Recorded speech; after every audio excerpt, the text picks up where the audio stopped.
2장 6절에서 7절 말씀과 에베소서 2장 11절부터 19절 말씀입니다. 오늘 우리가 주시는 말씀은 이사야 9장 6절부터 7절 말씀과 에베소서 2장 11절부터 19절까지 말씀입니다.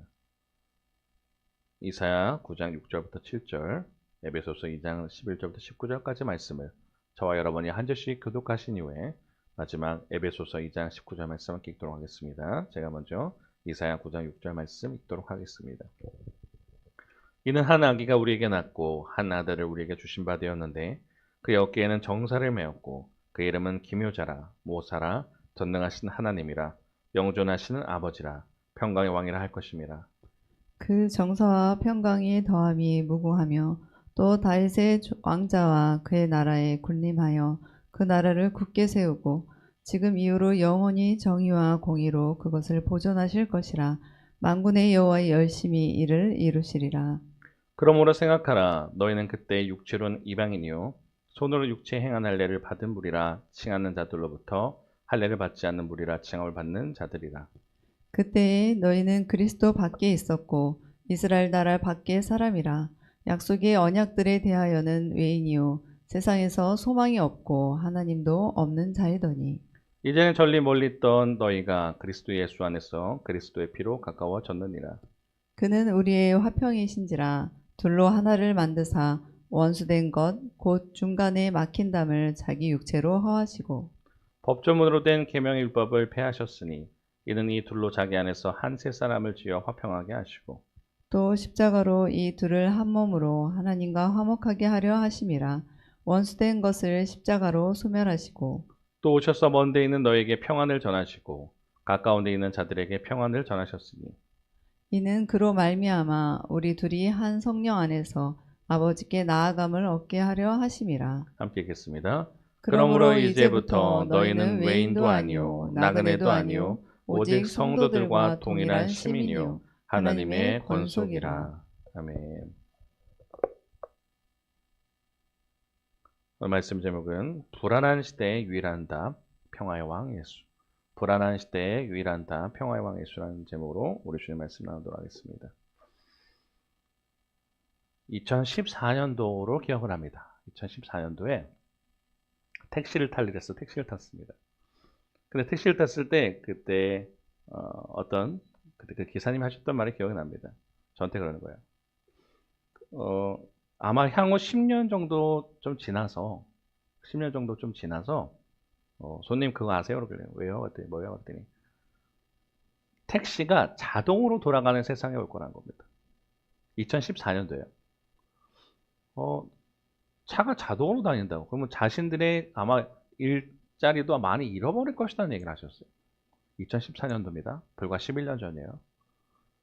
여러분 그때 2014년도에 뭐 어떻게 나이가 어떻게 되시고 어떤 상황이 있으셨는지 모르겠지만 2014년도에 그런 얘기 들었으면 여러분 어떤 생각을 하셨을까요? 차가 자동차가 자동으로 다닌다. 그리고 무인으로 어떤 시대가 올 것이다. 제가 어떤 생각을 했을까요? 네라고 대꾸했지만 사실은 뭐 시큰둥했습니다. 뭐 그런 세상이 어딨어? 그런데요, 정말 그런 세상 10년도 안 돼서 왔습니다. 뭐 어떤 몇 개의 차들은 그겠죠. 완전 자율은 아니지만 반자율 자동차 시대가 됐습니다. 고속도로를 타게 되면 크루즈라는 기능을 걸게 되면요, 자기가 알아서 가요. 차의 간격에 따라서 멈추기도 하고 가기도 합니다. 물론 완전히 정차되어 있는 차에 대해서는 인식하지 못한다는 얘기했지만 그래도 엄청나게 편리해진 시대예요.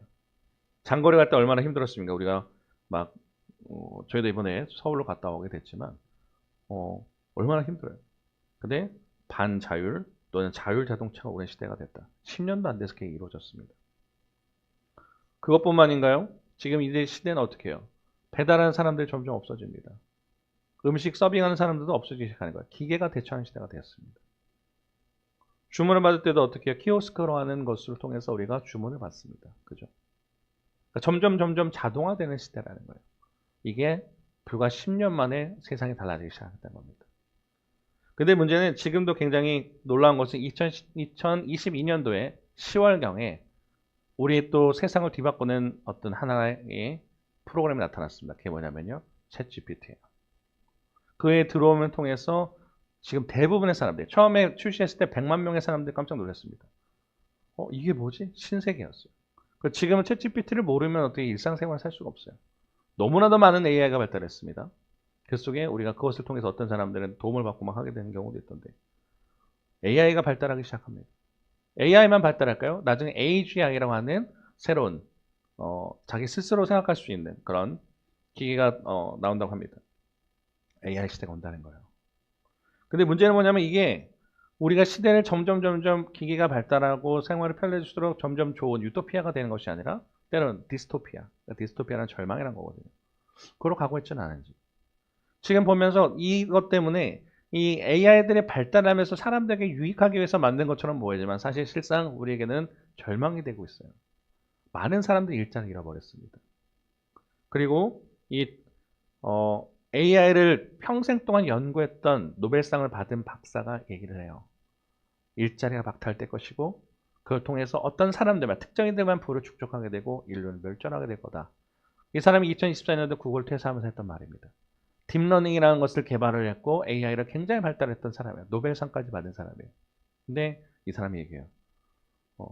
아마 장담하건대 향후 얼마가 안 되면 엄청나게 지각 변동이 올 거라는 거예요. 일자리가 박탈되고 부가 소수에 인해서만 되고 인류가 멸절되거든요. 정말입니다. 이게 며칠 전에 나왔던 기사예요. 해고 이렇게 빨리 일하고 됐잖아요. 이게 어디냐면 저기 실리콘밸리를 하잖아요. 그러니까 IT가 발달한, 예를 들면 구글 또는 아마존 뭐 이런 식으로 그런 회사 쪽에서 대대적인 해고 작업을 나갑니다. 왜요? AI, 그 알고리즘을 담당하는 AI들이 훨씬 인간보다 잘하거든요. 그러니까 옛날에는 유능한 사람들 다 뽑았어요. 그 사람들을 검열하게 합니다. 그리고 틱톡 같은 경우도 뭐 이 사람의 자극적인 영상을 하느냐 안 하느냐에 대해서 관련된 사람들이 있었는데 그 사람들 대거 자릅니다. 해고가 됐어요. 이게 얼마 전에 나왔던 기사예요. 우리나라에도 그게 나옵니다. 지금 신한은행과 하나은행은요 40대가 되기 전에 나가라는 거예요. 대규모 희망퇴직 돌입, 이제 40대도 예외 없다는 겁니다. 하나은행, 신한은행 여러분 아시죠? 그래도 1금융이에요. 좋은 1금융 기능입니다. 근데 거기에서 40대. 저 같은 경우 만약에 신한은행이나 하나은행 다녔으면 저는 지금 나가야 되는 거예요. 왜요? 점점 AI나 그런 기술이 발달하면서 사람들에게 당신들 필요 없습니다 하고 돼버린 거예요. 왜냐하면 대처할 수 있는 게 있거든요. 왜냐하면 우리는 출근하고 퇴근하고 쉬어야 되는 게 있어요. 근데 AI들은 그런 게 없으니까요. 기계들은 없기 때문에 다 대처되기 시작합니다. 근데 이걸 예측할 수가 없어요. 원래 맨 처음에 AI가 발달할 때 어떤 사람들이 제일 먼저 직장을 잃어버릴 거냐. 막 8억 개 정도의 직장을 잃어버릴 거고 바뀔 거라 얘기하는데 처음에 블루칼라. 그러니까 단순한 노동을 하는 사람들에 대해서 그렇게 될 거라고 예측을 했어요. 근데 실상 이제 AI가 발달되면서 어떻게 되냐? 화이트 칼라. 소위 말하는 그런 똑똑한 사람들, 뭐 머리로 활동하는 사람들이 먼저 대거적으로 실직이 되는 거예요. 아마 향후 블루 칼라들도 아마 그게 대처될 겁니다. 그러니까 지식적인 거는 AI로, 그리고 단순 노동은 기계로 대처되는 시대가 될 거라는 거예요. 그럼 우리가 점점 가면 갈수록 이게 지금 벌써 우리가 현실로 다가오기 시작했는데 2014년도 택시기사분이 저에게 말씀을 하실 때 손님 아세요? 장담하건대 향후 10년 정도 안 되면 자동으로 움직이는 자동차가 나올 거고 택시기사들이 일자리 잃을 겁니다. 무인 택배가 발달할 거고요. 그런 시대가 오면서 될 거래요. 10년도 안 돼서 금방 왔어요. AI가 들어왔습니다. 우리가 그렇게 됩니다. 지금 이럴 수 있어요. 아, 이거 내 얘기가 아닌데? 나랑 관련 없는데 할지 모르겠지만 우리도 거기 장담할 수 없습니다. 우리가 좀 아둥바둥해요. 그래서 어떤 사람들 막 요새 고민하는 거예요. 거의 카페나 이런 데들 보면요, 글을 보면요, 대부분이 다 불확실에 대한 얘기하는 거예요. 나 어떻게 해야 되지? 내 직장을 살아남을 수 있을까? 막 몇몇 상담가라든가 몇몇 직장은 남다 하지만 그것도 안전할 수 있을까? 할 수 없어요. 그런 시대에 살고 있다는 겁니다. 평화를 잃어버린 시대라는 겁니다. 두렵죠. 내 일자리는 안전할까? 내 자녀와 미래는 어떻게 될까? 노력해도 소용없는 거 아닐까? 결국 나 혼자인가? 왜냐하면 아까 말씀드린 이 AI가 발달하면서 뭐냐면 이제 신규 채용을 안 한대요. 신규 채용 안 하고 이 사람들이 어디서 경력직을 쌓고 와야만 한다는 겁니다. 그러니까 옛날에는 그래도 대기업이든 어떤 간에 중간들의 사다리라는 게 있어요. 그게 끊어져 버린 거예요. 지금 앞으로는 더 불확실한 시대입니다. 뭐가 정답일지 아무도 예측할 수 없는 시대가 돼버렸다는 겁니다. 평화를 잃어버린 시대. 근데 그런 시대 속에 오늘은요, 대림절 2주로서 평화에 대한 소망을 얘기를 해야 돼요. 그죠? 얼마나 불안합니까? 지금 우리 애들 얘기라고요. 일자리를 잃어버리고 있고 내가 당장 미래를 어떻게 살아야 될까? 뭐 AI로 뭐 발달했다 그러는데 난 이걸 배워야 되나 어떻게 되나 너무나도 배울 게 많은데. 근데 이게 우리 시대만이 아니란 겁니다. 이사야 시대 때도 마찬가지였다는 거예요. 오늘 읽었던 이사야 시대 때 이사야라는 선지자가 그렇게 얘기하는 거예요. 여러분 아시는 것처럼 이사야 시대 때는 아수르와 바벨론이 침공하는 시대입니다. 그리고 이 북이스라엘과 남유다가 있잖아요. 북이스라엘의 722년에 아수르라는 나라에서 멸망하게 됩니다. 그러니까 이사야는 다 그걸 본 거야. 아수르 통해서 북이스라엘 멸망, 남유다 멸망까지 다 보게 된 거예요. 그 속에 진짜 하나님만의 소망이시다라고 이사야가 이제 고백하게 되는데 오늘 본문은 그곳에 평화가 없는 시대에 왜냐면 이 당시 때 사람들 뭐라 하냐면 하나님 우리를 버렸어. 우리는 망했어. 절망밖에 없어. 안 되잖아. 막 AI 때문에 불안하고 우리 직장이 잃어버리기 시작하고 불투명한 것처럼 이 상태 사람은 더 했다는 거죠. 전쟁이 들어오기 시작하면 나라가 멸망해버렸어요. 그리고 하나님마저 우리 등졌다고 생각할 때 오늘 이사야는 말씀을 통해서 그렇게 얘기합니다. 자, 이사야 9장 6절 읽으셨지만 같이 한번 다시 읽겠습니다. 시작. 이는 한 아기가 우리에게 낳았고 한 아들을 우리에게 주신 바 되었는데 그의 어깨에는 정사를 메었고 그의 이름은 기묘자라 모사라 전능하신 하나님이라 영존하시는 아버지라 평강의 왕이라 할 것임이라 라고 말합니다. 아멘. 한 아기가 온다는 거예요. 한 아기가 오게 되면 산다는 거예요. 얼마나 웃깁니까? 왕이 와서 진짜 뭐 예를 들어서 바벨론과 아수르를 정말 이겨낼 수 있는 왕이 와도 모자랄 판에 한 아기가 온다는 거예요. 아기가 뭐 할 수 있을까요? 근데 그 아기는 다르답니다. 한 아기가 우리에게 나아요. 또 그리고 그거를 하나님께서 주신 바 되었다는 거예요. 근데 그 어깨는 정사를 메었대요. 정치적인 그런 걸 힘을 맨 사람이고 그리고 그의 이름은 기묘자, 모사, 전능하신 하나님이라 영존하신 아버지라 평강의 왕이라 칭하를 받는다는 거예요. 5가지 이름이 있다는 거예요. 이 아기에게 5가지 타이틀이 있어요. 하나는 뭐냐? 기묘자, 모사 2가지 같이 갑니다. 원더풀 카운셀러라고 하는데 인간 지혜를 뛰어넘는 놀라운 상담자 역할을 할 수 있다는 거예요. 우리는 그래서 지혜가 없죠. 어떻게 하는 게 내 미래를 잘 할 수 있을까? 어떻게 하면 살 수 있을까? 뭐 우리는 사실 한치 앞길을 알 수 없어요. 학자들도 예측하잖아요. 이럴 거다 했는데 빗나갑니다. 저럴 거다 했는데 빗나가요. 이 직장 하면 유망할 거라는데 다 지금 보세요. 열심히 막 달려왔어요, 사람들이. 근데 지금 평생 동안 바쳤는데 지금 AI 통해서 다 지금 직장이 잃어버리기 시작하는 거예요. 그러니까 사람들이 직장을 잃어버리면서 뭐냐면 나의 존재에 대해서 부정함을 느끼는 거예요.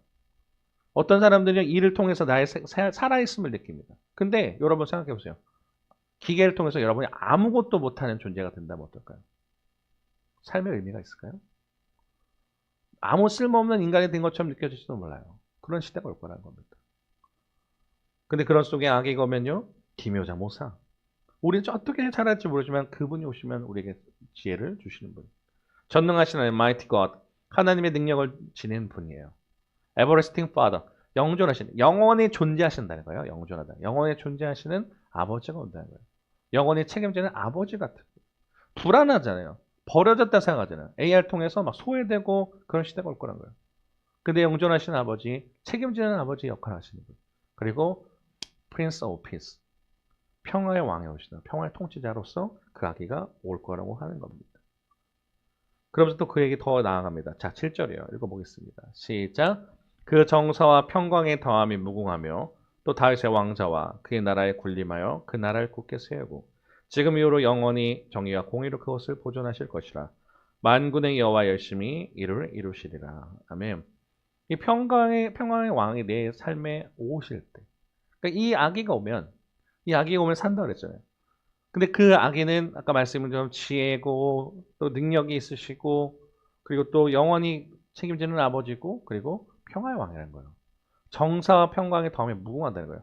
정사, 이 정치적인 거나 이런 것을 더할 수 있는 것의 힘, 또 다윗의 왕자, 통치하는 그로서 오신다는 거예요. 근데 저는 여기 7절의 말씀이 저에게 소망이라 생각했습니다. 뭐냐면 만군의 여호와의 열심히 일을 이루실 것이다. 우리의 열심히 이루는 게 아니라 하나님이 직접 얘기하는 거예요. 야, 내가 나의 열심히 너희를 그렇게 만들어 줄게 라고 얘기하시는 거예요. 만군의 여호와 열심히 이루실 것이다. 이게 700년 전. 이사야가 외쳐진 다음에 700년 뒤에 그 말씀이 현실로서 오게 되는 겁니다. 절망 가운데 있잖아요. 메시아가 온대. 그 아기가 온대. 언제 올까? 우리는 계속 기다리고 해요. 마치 우리가 대림절, 초림 예수, 그 다음에 재림절 다시 오실 예수님을 기다리는 것처럼 언제 오실지 모르겠지만 막연히 기다려요. 하지만 하나님께서는 약속 반드시 지키시는 분이거든요.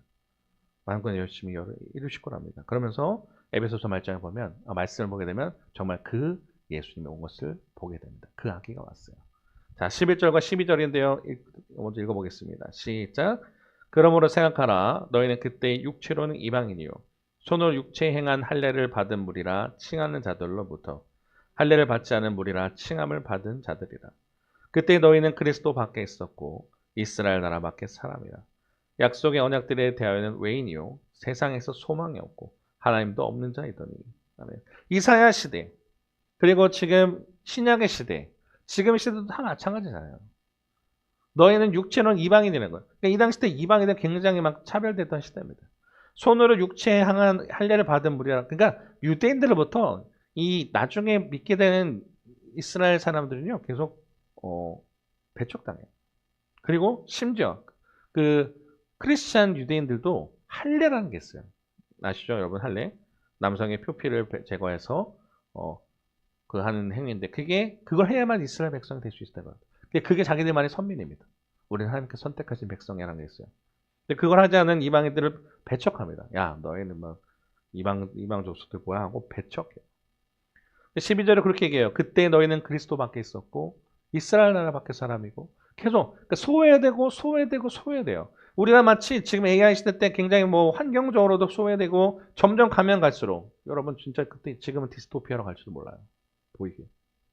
소망이 있을까? 절망밖에 없는 시대. 근데 이 당시 때 참 재밌는 말이 있습니다. 1세기에 보게 되면 이 돌이 잘 보이시지 않겠지만 1.5m 되는 그 담장 높이에 그런 글을 썼대요. 소렉이라는 글이에요. 그러니까 이 말을 한국말로 바꾸면 이 경계를 넘는 이방인은 죽음을 각오하라는 말이 써있대요. 그러니까 담을 지어놨어요. 유대인들과 이방인들의 담을 지어놔서 넘지 마 이렇게 해버렸다는 거예요. 그렇게 써놨어요. 그러니까 사람들은 이방인들은 들어가지도 못해요. 근데 이 얘기가 우리가 중요한 건 뭐냐면 우리도 이방인이었잖아요.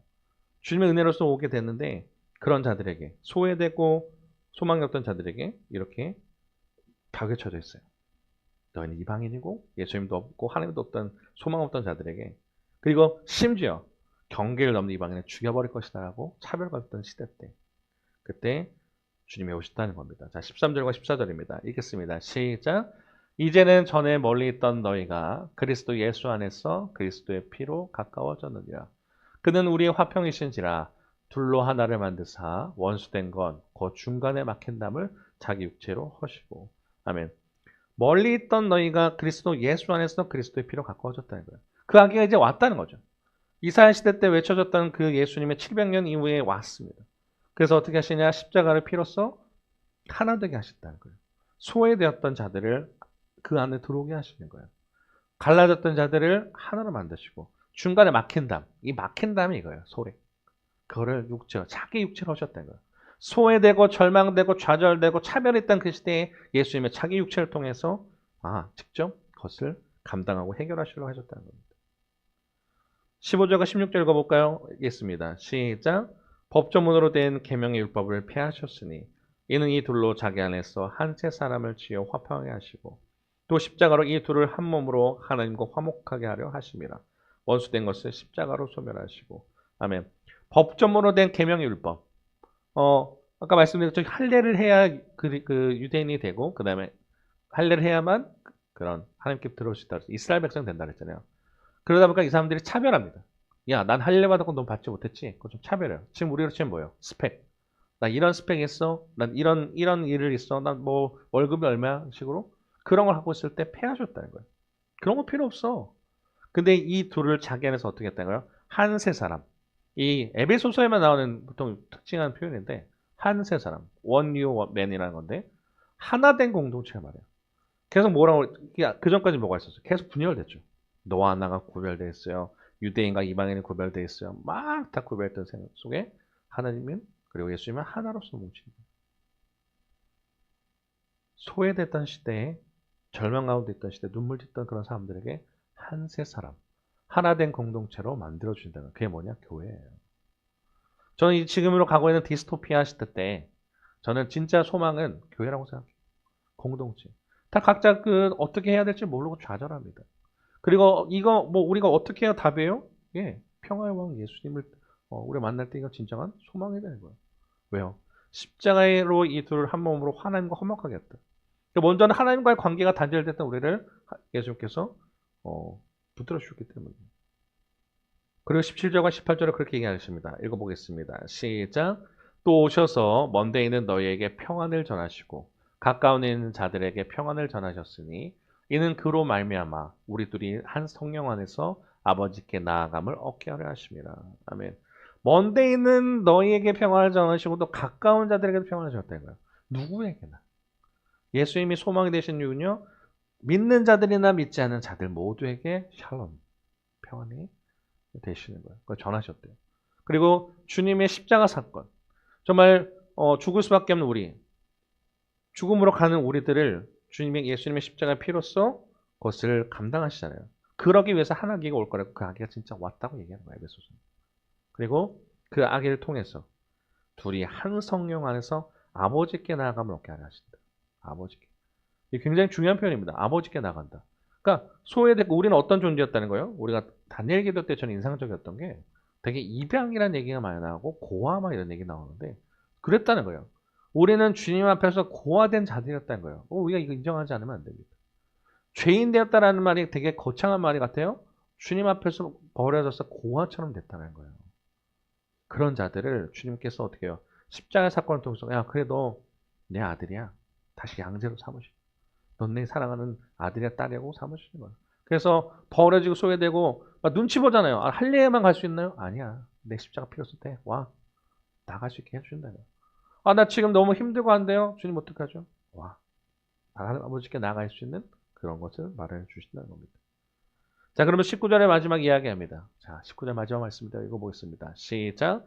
그러므로 이제부터 너희는 외인도 아니요 나그네도 아니요 오직 성도들과 동일한 시민이요 하나님의 권속이라. 아멘. 이제부터는 그렇기 때문에 예수님의 십자가 사건이 있기 때문에 우리는 외인도 아니요 나그네도 아니요 오직 성도들과 동일한 시민이요 하나님의 권속이라. 오이코스라는 말을 쓰게 되는데 권속이라는 말은 여기 에베소서에 처음 등장합니다. 성경에. 가족이라는 뜻이에요. 그래서 우리가 누구 형제 누구 자매라는 말을 쓰잖아요. 이 당시 때 그건 상상할 수 없는 표현이에요. 가족처럼 된다. 로마 시대 때 누구를 형제라 부릅니다. 자매라 부른다는 건 그건 있을 수 없는 말이에요. 특히 왜냐하면 노예 제도가 있었고 신분이 다 나눠져 있던 시대 때 갑자기 교회 왔다고 형제님 자매님 부르는 건 불가능했던 거예요. 근데 뭐라는 거예요? 너희는 하나님의 은혜로 예수의 은혜로 하나님의 가족이 되었다는 거예요. 아, 되게 중요한 말이에요. 소속감을 갖게 되는 거예요. AI 시대는요, 소외, 버려짐에 대한 이야기를 합니다. 이게 단순히 AI뿐만이 아니에요. 지금의 인류의 역사를 보라는 겁니다. 굉장히 소외됐고 버려졌고 굉장히 어려웠던 시대를 살아요. 아마 앞으로는 더 할 수도 있습니다. 인류 역사를 보면서 평안했던 시대는 하나도 없었어요. 근데 평강의 왕이신 예수님이 오시면서 소속감 또한 공동체. 너희는 가족이야. 넌 내 가족이고 너희 사랑하는 거야 라고 품어주신 걸 보면서 진정한 평화를 주신다는 거예요. 자, 여기서 물음이 들어야 됩니다. 저는 설교 준비하면서 저는 그랬어요. 아, 다 좋은 말씀 같아. 근데 이게 나랑 무슨 상관일까? 평화의 왕이라는데 지금 내가 직장을 잃어버리고 시작하고 있고 지금 상황이 너무나도 불안하고 어려운 현실 속에 있는데 지금 예수님이 내 평화의 왕을 오시다가 나랑 무슨 상관이지? 소위 말해서 정신 승리 아닌가? 평화의 왕이 오신다면 그럼 내 마음만 평안해지면 되나? 현실은 그렇지 않은데 생각할 수 있어요. 근데 예수님의 평안과 우리가 생각하는 평안은 다릅니다. 왜냐하면 우리는 온갖 환경이 달라져야만 진정한 평안인 줄 알아요. 하지만 주님의 평안은 우리가 생각하는 평안과 첫 번째 다릅니다. 자, 요한복음 14장 27절 읽어볼까요? 읽겠습니다. 시작. 평안을 너에게 끼치노니 곧 나의 평안을 너에게 주노라. 내가 너에게 주는 것은 세상에 주는 것과 같이 아니하니라. 너희는 마음에 근심하지도 말고 두려워하지 말라. 아멘. 지금 당장 현실적으로는 어려울 수 있습니다. 근데 어떻게 하냐? 예수님은 우리의 마음에 평안을 주신 분이라는 거예요. 평안은요, 환경이 달라지는 것도 평안도 있지만 고통의 현장 속에 그것을 이겨낼 수 있는 힘을 주는 것도 평안이에요. 어때요? 우리가 막 어떤 힘들 때 있죠. 어려움이 있을 때 있습니다. 환경이 바뀌었으면 좋겠어요. 근데 환경이 바뀌지 않고 이걸 극복해야 될 수 있잖아요. 우리 삶은 그렇고 이 세상은 그렇게 지어져 있습니다. 그 속에 어떻게 하냐? 아, 우리가 믿음을 가지고 주님 주시는 평안을 가지고 나가는 거구나. 마음의 담대함을 주시고 그것을 이겨낼 수 있는 힘을 주신 거예요. 자, 그러면 그렇게만 하시는 분이냐? 아니요. 우리 주님은 오늘 하루를 또 살아내고 이겨낼 수 있는 힘도 주시는 분이라는 겁니다. 자, 마태복음 6장 31절에서 33절 읽어보겠습니다. 시작. 그러므로 염려하여 이르기를 무엇을 먹을까, 무엇을 마실까, 무엇을 입을까 하지 말라.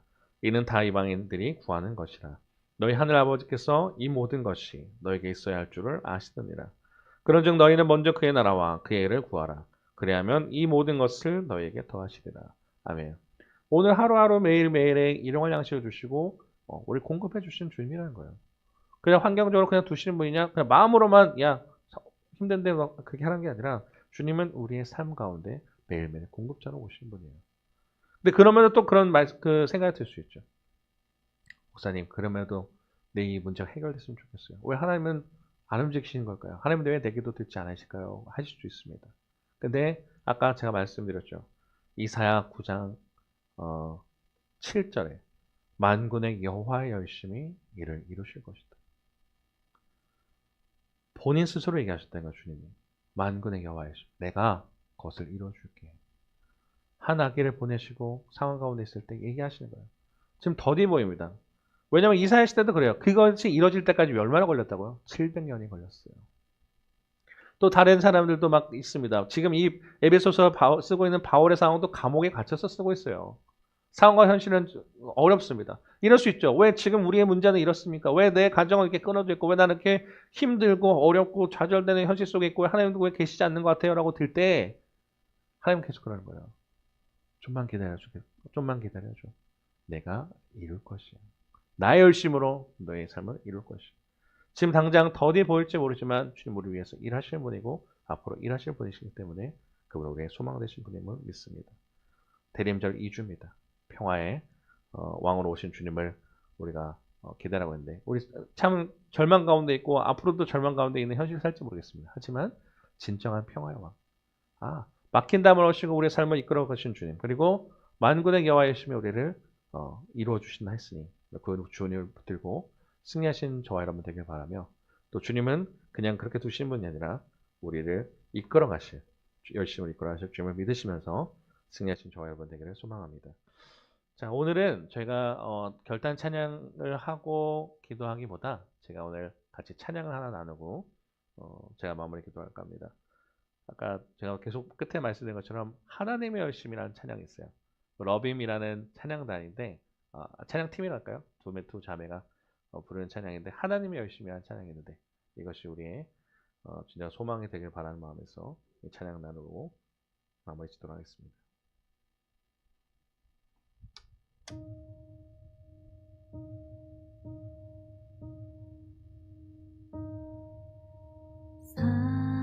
사랑하는 내 딸아 너의 작은 돈에겐 귀하다 너와 함께 걸어가는 모든 시간이 내게 힘이라 사랑하는 아들아 내 연약한 돈에게 금이라 너로 인해 잃어버린 나의 양들이 돌아오리라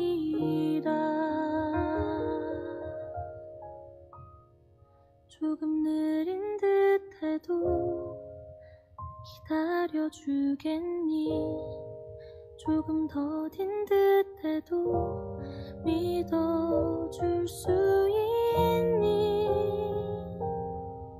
네가 가는 그 길 절대 헛되지 않으니 나와 함께 가자 앞이 보이지 않아도 나아가 주겠니? 이해되지 않아도 사랑해 주겠니? 너의 눈물의 기도 잊지 않고 있으니 나의 열심으로 이루리라.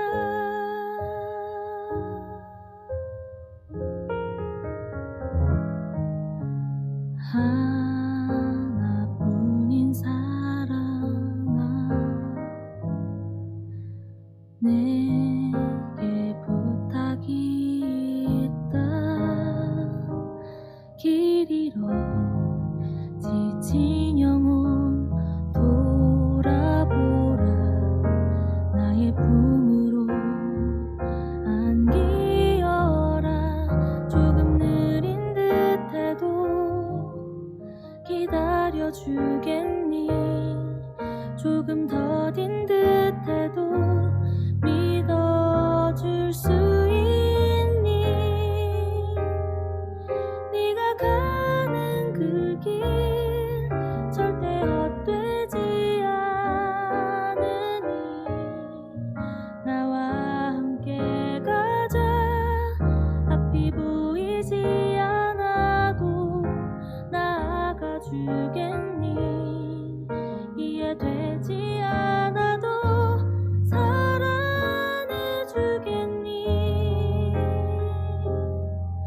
너의 눈물의 기도 잊지 않고 있으니 나의 열심으로 이루리라. 내게 그 땅을 부탁한다.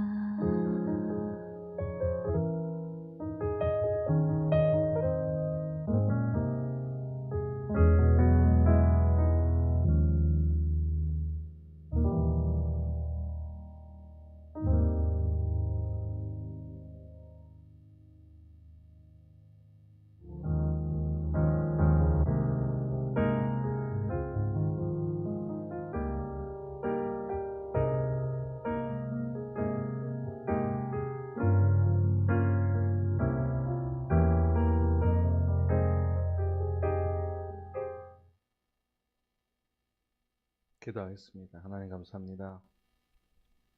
못된 주인을 맞이하여 주님 앞에 나오게 하시면 감사합니다. 하루하루 우리 앞길은 소망이 보이지 않고 어떻게 나아갈지 한치 앞길도 알 수 없는 인생 가운데 우리는 다른 무엇인가를 의지하고 찾고 나아갈 때가 많습니다. 하나님, 절망과 소망이 없는 시대에 한 아기를 보내주시고 그 아기를 통해서 우리를 살리겠다 하신 그 주님, 우리에게 예수님을 보내주시고 또한 우리를 살리신 주님 너무나 감사합니다. 환경에 절망에 있고 상황이 어려울지라도 그 아기가 오면 정말 산다고 했던 것처럼 지혜의 왕이시고 능력의 왕이시고 또한 우리 영원하게 품어주신 그 하나님 아버지, 또 평화의 왕 주님을 의지하며 나아가는 저희들 될 수 있도록 인도하여 주시고, 맡긴 다음을 허심으로써 우리를 주님께 나아가는 또 평화의 왕으로서 주님과 하나님과의 또 맡긴 다음을 허무는 존재로 오신 주님 너무 감사합니다. 매일매일 다른 것을 바라보기보다 우리가 어떻게 하면 또 잘 살 수 있을까를 바라보는 것이 아니라 우리의 소망 되신 주님을 바라보면서 매일매일 나아가는 저희들 될 수 있도록 역사하여 주옵소서. 지금 왜 내 현실이 바뀌지 않냐고 우리가 절망 가운데 있고 원망할 수 있습니다. 그럼에도 불구하고 주님은 그냥 공감하지 않으신 분이 아니라 우리 삶의 마음의 평안함을 주시고 또한 매일매일 이러한 양식을 채워주시며 또한 지금 당장 더디 보이지 않는 이 속에 열심으로 이루신다 하셨사오니 그 주님을 붙들고 나가는 저희들 되게 인도하셔서 한 주간의 삶을 살 때 주님께서 어떻게 일하시는지 보는 저희들 되게 인도하시고 만군의 열심을 통해서 이루신 주님을 찬양하고 나가는 저희들 될 수 있도록 역사해 주옵소서. 한 주간도 승리케 하실 거 믿습니다. 예수님 이름으로 기도드렸습니다. 아멘.